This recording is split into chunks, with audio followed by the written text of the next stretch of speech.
Hey everybody, we're out here at one of our projects today. Currently got all the water mitigation done. Now we're in the paint phase, kind of putting it all back together. So we're going to walk you through this house, just kind of show you what's going on. Don't mind all the blue tape. Those are all our touch-up type items. As you can see, we got our first coats of paint on, the trim, the walls, the doors. So now we come through here, there's a little bit of overspray, things like that. So of course we do our first good layer of paint on there. Came back, sprayed the trim, and then of course you can see a little bit of overspray, so then we come back in, blend that back in. Here's one of the daughter's rooms. So as you can tell, we don't have any floors yet. Those are in motion. We got those ordered. We're just waiting on them to come in. But during that phase, this will be carpet in here, so that's why the baseboard's already on. The girls actually got to pick out the color. Mom and Dad let them pick out of the entire Sherwin-Williams color book what colors they want to run. And one of the girls picked yellow, another girl picked one of these blue colors.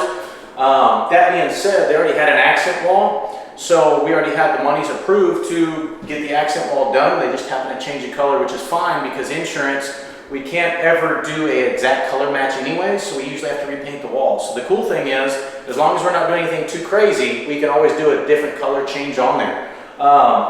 So the girls got the freedom to pick. Mom and Dad made sure we had nice basic white walls in the rest of the room, and the girls got to pick the crazy colors. And so this daughter here did a nice yellow wall. It might not be for everybody, but hey, the little girl's happy, and that's the main thing for us, and the mom and dad are cool. As you can see, we got these doors sprayed with a nice white trim. There is a little bit of runs and touch-up, so we just kind of got to touch that up, so that's in the next phase. That kind of touch up the closets, we got a little bit of touch-up, and of course, you know, stripping off the closet rods, things like that. Other than that, it's a work in progress. Painting does not take just one day in and out. Due to the fact that, you know, during the water loss we have, the flood cuts, things like that, we got to do the drywall work, blend that back into the regular wall, and then of course get everything painted, do our touch-ups. It takes a couple coats sometimes, and then of course, you know, once the carpet comes in, we're going to also have to do a little bit more touch-up on the baseboards, things like that. So it's not like you paint it one time and you're done. There is different parts of this paint process, and taking pride in the work to make sure it's done 100% done the right way.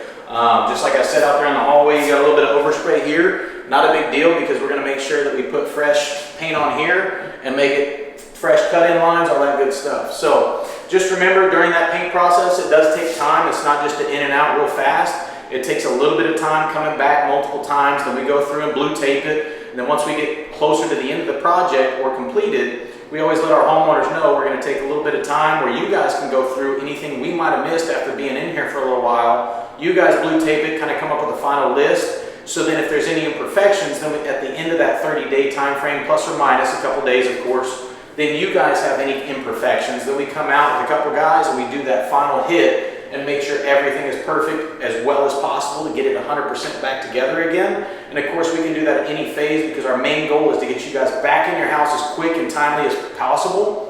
But at the same time, we want to make sure everything is done correctly. So we don't want to jump the gun and have you guys moving back in too fast if we still are going to be working around, just because it causes a lot more stress and headache. And we want to make sure you guys are happy with the final product. Even if you are staying in a hotel, we know it's not the best route to go, but at the same time, it does make this process easier because we can be in here all day, all night if we need to get this project 100% completed. So this is Garrett with Warrior Wolf. Y'all have a great one.